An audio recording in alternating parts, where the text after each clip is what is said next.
because see, your calls take a different path.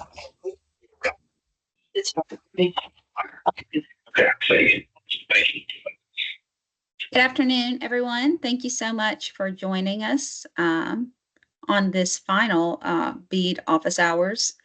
My name is Angel Stenmark. I'm the grants manager here at Beam, and we appreciate you guys taking some time this afternoon. Just a couple of housekeeping items. As always, we do have this first part of the meeting where we're going to answer a few questions that have come in to us.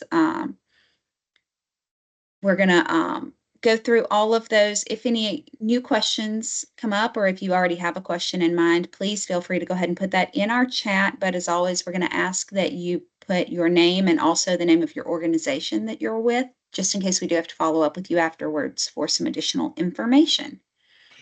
So I'm going to kick it over to Lindsay with Horn so that she can go through a couple of questions, and then I have one at the end, and then we'll take y'all's live questions. Take it away, Lindsay. Thanks. Awesome. Thanks, Angel. Hey, everybody. Just wanted to go over a few things as we come to close on the BEAD application process this week. So just as a reminder for everyone that the portal will close at 10 p.m. on Thursday, 7/17. So just wanted to go through a few things to make sure that your submission goes as smoothly as possible. Just for a quick note, kind of on the front end, a reminder for PAUs, you are allowed to include up to 10 contiguous PAUs per application. For example, if you plan to apply for all of, let's say, Leake and Italic counties, I believe that's 11 PAUs in total. So you would only need to split that into 2 separate applications. There's no need to submit 11 individual applications. So just a reminder there that the portal does have that capability, but they do have to be contiguous, just as a reminder. So second, as applications are being submitted, just for all of applicants' awareness, the BEAM team and their contracted support, including myself and my team, will be conducting a completeness check just to ensure that all required information is provided in your submission. So if anything is missing, we will send a revision request through the portal and likely follow up via email as well, just to let you know that a revision request is inside the portal by the end of the day on Saturday, July 19th. If you do submit your application prior to the application deadline, you may receive a request a little bit prior to this date, but that's our goal of having all correspondence out and back to you by. Please note that all of the responses to these revision requests will be due Monday, July 21st, close of business. So please make sure that your AOR is available after you submit your application to respond to any outstanding requests within the portal.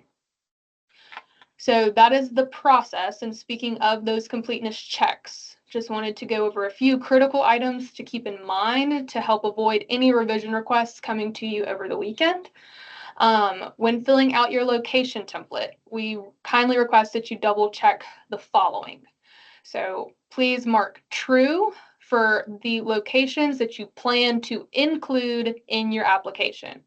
So for each of these marked true that you plan to serve in your application, please provide in that template the cost per location, and please make sure that this dollar amount is based on the total project cost, not just the award amount requested. So your cost per location, the plan technology code, upload, download speed, and latency for every marked true location in that location template.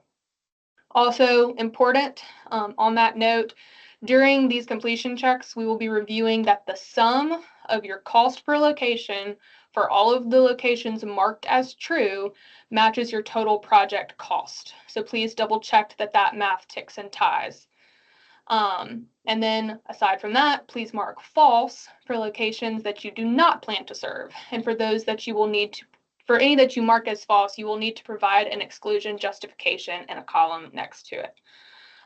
So to break that part down just a bit, if you exclude a location using anything other than undefined, which is the high cost per location threshold, all you have to fill out for reason codes 1 through 6,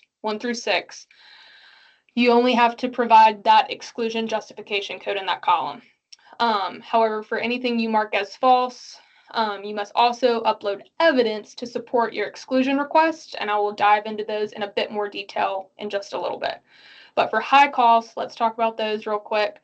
If you are excluding a location due to high cost and you mark it as false in your location template, you will then also mark it as undefined in the exclusion justification code, and you will need to provide in your location template the cost per passing. You will also have to provide the ultra high cost justification template, which is available on the BEAM website, and I believe Daniel dropped that in the chat. Thank you, sir. And please make sure that the fabric IDs listed in the justification template exactly match those in your location template that you have marked as undefined. We want to make sure that those are identical fabric IDs in your ultra high cost per location justification column and then in the template itself for the ultra high cost locations. You will upload both of these documents to question 22 in the portal, and this question does have a multi-upload capability, so you don't have to combine them into different tabs in one file. 2 separate files uploaded to that question will be sufficient. And I think I'll toss it back over to Angel to talk through some of the other evidence for exclusions for the other reason codes. Thank you, Lindsay. And I know so far we've already given you guys a lot of information. So just a reminder that we are recording this first part of the call, and we will post this on our website, and we'll have it available in that recap email that Ashley will send out. So like Lindsay mentioned, we've received a couple of questions about what kind of evidence is needed for the exclusions other than high cost. So we wanted to give just a quick rundown of those. If you are using reason code defined 1, we're asking that you provide evidence showing why the location should not be connected to broadband. Some examples include maybe a satellite image with the address shown that also has a timestamp or a date on that screenshot of the satellite image, or a drive-by photo that correspond with a corresponding geotag so that it can be tied back to the location that you're providing evidence for, with a timestamp, of course, or any other clarifying evidence or justification that you might have that shows that that location should be excluded for reason code 1. For reason code 2, we're asking you to provide evidence that substantiates that the address is either a government building, an enterprise location, or a CAI. Photos or other evidence that would justify that exclusion. For reason code 3, we do not require any evidence. This is a reason code that our data team at Ready already has. For reason code 4, please provide evidence if the location is not already marked indicated on our map. This could include an executed grant agreement showing that the location is already being funded, or any other evidence you might have. For reason code 5, we're asking you to provide evidence that the location already has private service. Some examples would include a network management system export, customer billing data with their, PII blacked out, so that we can tie back and prove that you are able to serve that location. And if you're using the other category, we ask that you upload whatever data or documentation you believe supports your case.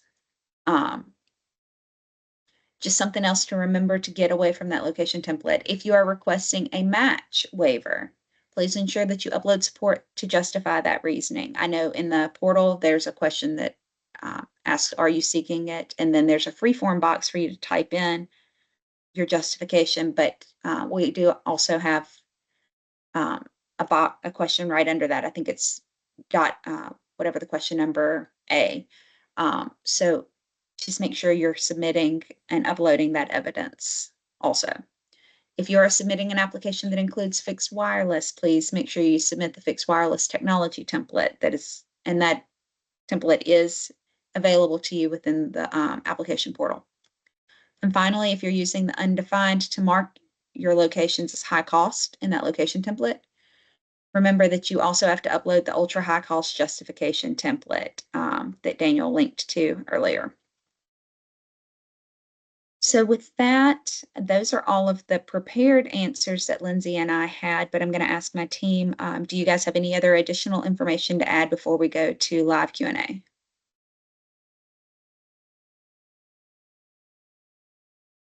All right. Thanks. So at that point, we are going to stop the recording and we'll take some live questions.